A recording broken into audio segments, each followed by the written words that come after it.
Tá certo?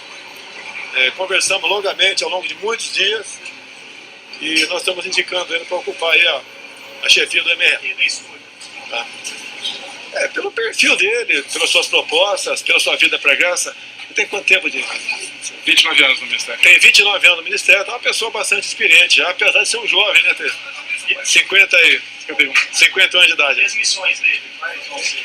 Olha, ele poderia até, vou dar a palavra para ele, tá certo? Obviamente, motivar o MRE, incrementar a questão de negócios com o mundo todo, sem um viés ideológico, não interessa ter de um lado ou de outro, tá? Ter iniciativa e, com todo respeito, algumas instituições perderam seu brilho ao longo dos últimos anos. Nós queremos o MRE brilhando. A palavra. Obrigado, presidente. Rapidinho, a gente vai falar aqui. O senhor vai continuar, né, presidente? Continua. Pode falar alguma pergunta para ele? Ministro, qual que vai ser os seus principais linhas de trabalho do Ministério?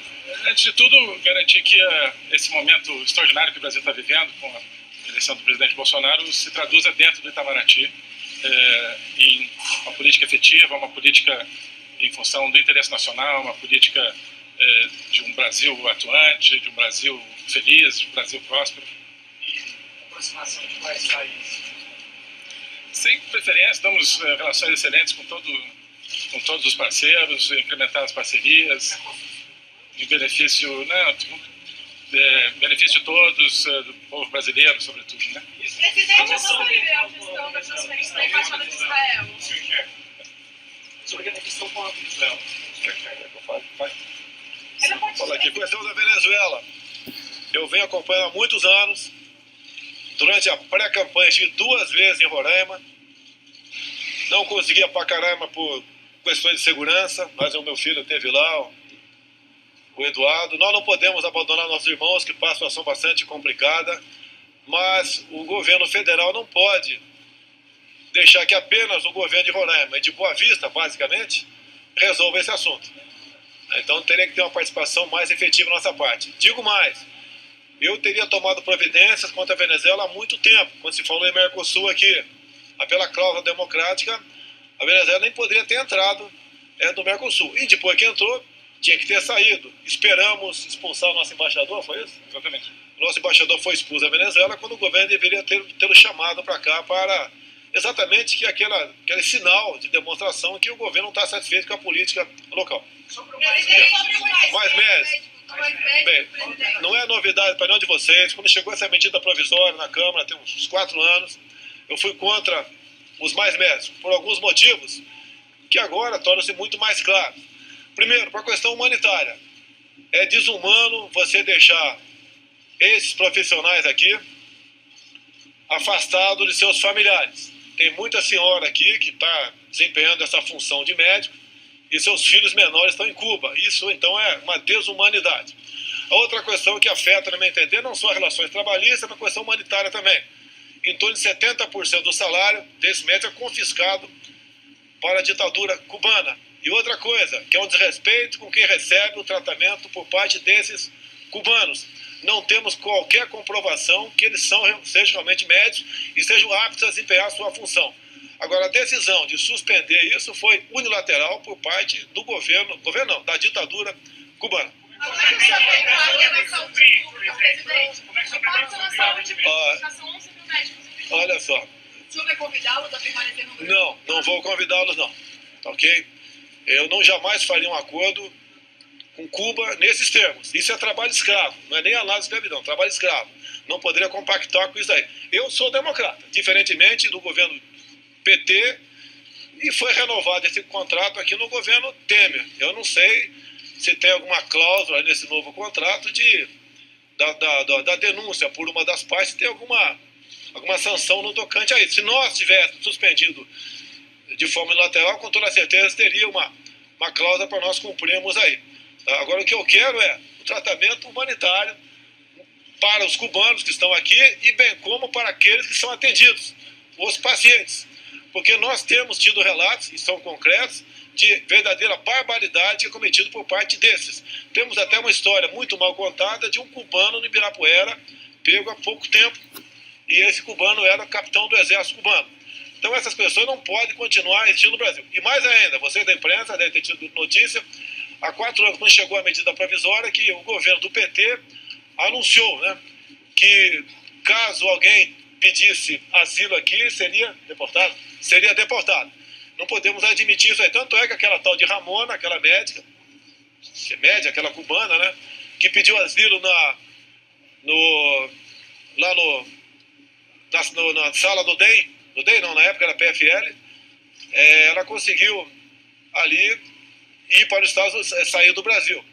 Então nós temos que dar o asilo às pessoas que queiram, não podemos continuar ameaçando como foram ameaçados no governo passado. Então, por essas questões aí, a responsabilidade é deles no tocante a suprir. Nós estamos formando, tenho certeza aqui, em torno de 20 mil médicos por ano, e a tendência é aumentar esse número. Porque nós podemos suprir esse programa com esses médicos. Agora, o programa não está suspenso. De outros países pode vir para cá. E a partir de janeiro, nós pretendemos, logicamente, dar uma satisfação a essas populações que serão desassistidas dessa forma. Olha só, qualquer profissional lá de saúde trabalhando no Brasil, em passando para a decisão nossa, nós exigiremos uma prova de que eles realmente são competentes, conhecida aqui essa prova como revalida. Olha só, se esses médicos fossem bons profissionais, estariam ocupando ali o quadro de médicos nossos que atendia o governo Dilma no passado. E não é dessa forma.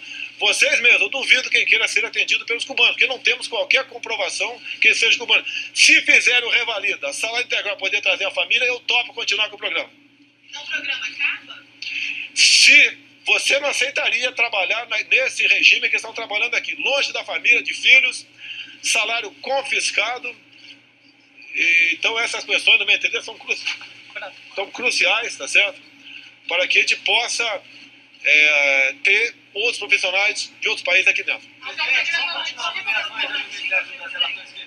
Existe alguma possibilidade de o próprio Elisa Luiz terem algum cargo aí no Ministério das Relações Exteriores? Não tenho conversação nenhuma com nenhum integrante do governo para conseguir uma embaixada fora do Brasil ou ocupar ministério. Não temos nenhuma conversação nesse sentido, tá certo?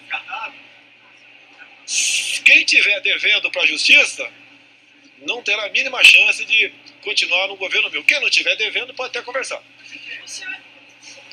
Eu já respondi essa pergunta a você. Nós vamos, olha só, eu entendo que quem decide onde é a capital do seu país é o seu governo. E assim sendo, se o Brasil hoje fosse abrir, por exemplo, vamos supor, abrir embaixada em Israel, seria Tel Aviv ou Jerusalém. Com toda certeza seria Jerusalém. Nós temos no Brasil todo tipo de gente aqui, vivemos perfeita harmonia. Agora, a independência do governo brasileiro tem que ser respeitada em qualquer lugar. Isso vai ser transferido onde está em Tel Aviv. Quando eu assumir em janeiro, você vai ter essa resposta. E tenho certeza que você vai fazer uma boa matéria sobre ela. Você está conversando com a Viviane Sena, presidente? Com quem?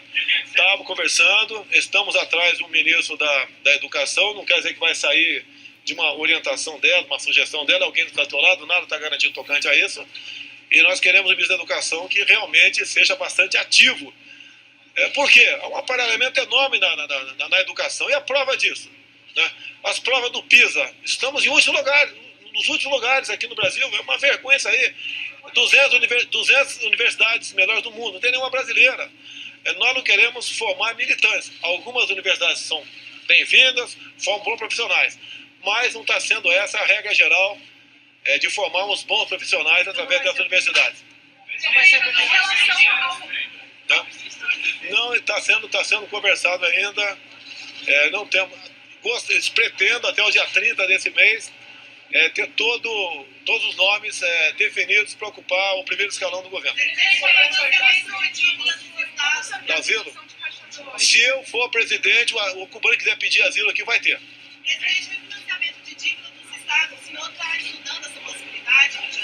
Foi tratado isso hoje na reunião com os governadores. O Paulo Guedes vai negociar isso daí. Falei para os governadores que eles têm problemas, nós também no governo federal temos. Agora, se nós juntos trabalharmos para fazer algumas reformas, né, razoáveis, eu acho que nós temos como tirar o Brasil e os estados da situação complicada econômica que se encontra. Continua indicado ainda. Olha, eu gostaria de ter outros modais, não sei se a pergunta foi essa, outros modais para o transporte no Brasil. Abandonamos isso no passado. Isso não é dinheiro que custa apenas, custa tempo. Por enquanto nós temos um modal rodoviário aí que tem que ser mantido. Se tiver, o Onix é a pessoa mais adequada para responder essa pergunta de vocês. Ele é a pessoa mais adequada. Pelo que eu sei, não é réu em nada. Ele não é réu em nada. Mais uma coisa aí? Não tem critério político. Não tem critério político. 100% da confiança do senhor? Mas 100% ninguém tem. Tá ok? Eu não... 100% só confio no meu pai e minha mãe. Muito obrigado aí.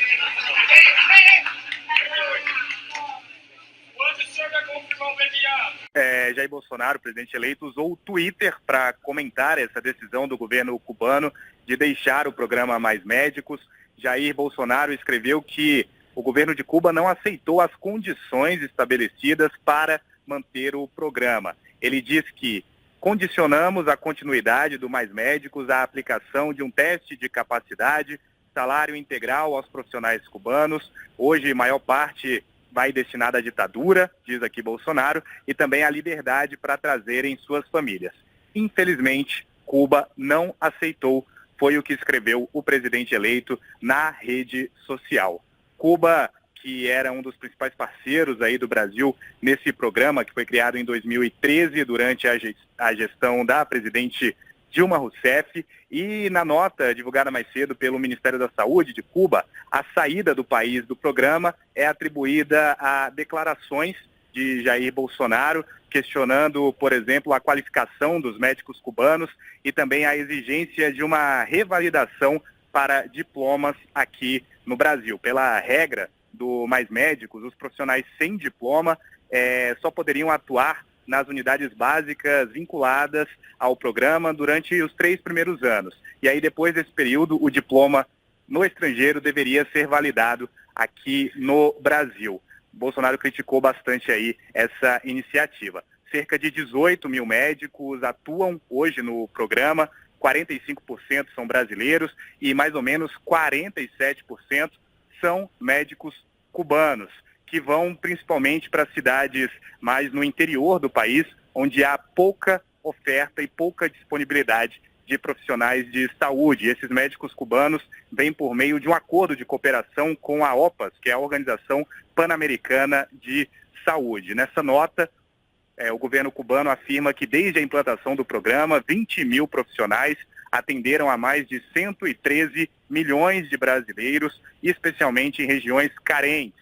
E o Ministério da Saúde de Cuba afirmou ainda que há atuação de médicos cubanos em países da América Latina e também da África. O governo cubano chama de inaceitáveis as ameaças de alterações nesse termo de cooperação que foi firmada com a OPAS e diz que o povo brasileiro saberá a quem responsabilizar pelo fim desse convênio.